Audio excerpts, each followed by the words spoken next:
আসসালামু আলাইকুম আরহামতুল্লাহ।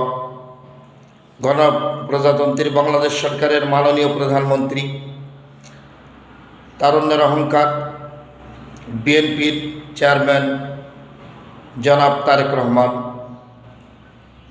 88-এর বন্যায় তৎকালীন রাষ্ট্রপতি আলহাজ হুসাইন মোহাম্মদ এরশাদ 88-এর বন্যা মোকাবেলা করেছিলেন। 96 বন্যা অতিক্রম হয়েছে এবং বিগত সরকারের সময় বৈশ্বিক যে করোনা সেটাও মোকাবেলা হয়েছে। এখন যুদ্ধাহত পরিস্থিতির মধ্যে বারবার করে উপসাগরীয় অঞ্চল থেকে, ইরান থেকে বলা হচ্ছে বাংলাদেশের তেলবাহী জাহাজের কোনো বাধা নিষেধ নাই।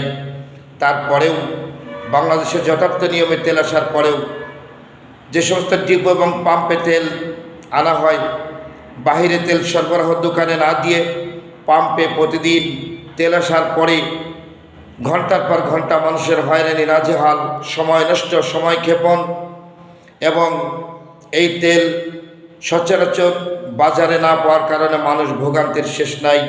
মাননীয় প্রধানমন্ত্রী, যদি প্রতিটা দোকানে অন্যান্য সময়ের মতো পাম্প কর্তৃপক্ষ যদি তেল সরবরাহ করে, এই তেল দিয়েই দেশের মানুষ চলা সম্ভব। যেহেতু তেলের দাম বাড়ানো হয়নি, যদি কড়াকড়ি আরোপ করা হয় কেউ তেলের দাম বেশি নিতে পারবে না, তাহলে এই ভোগান্তি দূরীভূত হয়।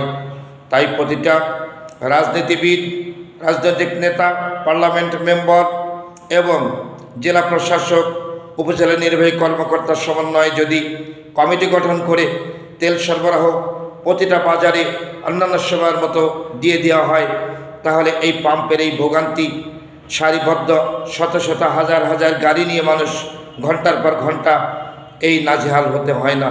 তাই একটু দৃষ্টিপাত করলেই এটা অবশ্যই সুশৃঙ্খলভাবে দেশের মানুষ আবার শৃঙ্খলায় ফিরে আসা সম্ভব। মাননীয় প্রধানমন্ত্রী।